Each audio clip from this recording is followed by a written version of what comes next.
So, itong comment na to, sinasabi niya na 10:1 ang babae. 10 babae, isang lalaki lang. Kumbaga, hindi tayo kawalan sa kanila. So, dapat wala na tayong standards. Dapat kung sino yung unang lalaking makita natin, dapat sunggaban natin kaagad yun kasi very rare sila eh. 'Di ba? Hindi, joke lang. Marami nagsasabi na dahil daw sa standards ko, nako, mamamatay kang mag-isa, maraming pusa. Bilang babae, walang namatay dahil hindi siya nakapag-asawa.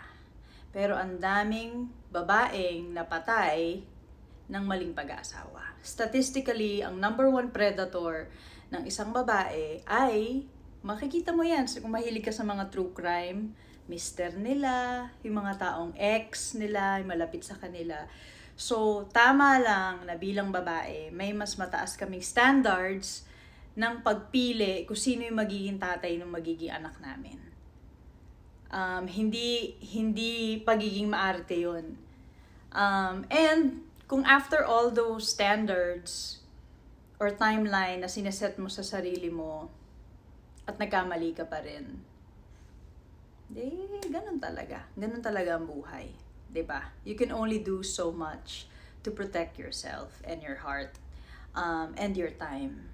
So, pero wag niyong ibabash yan kasi binash ko na rin siya pabalik. Charay!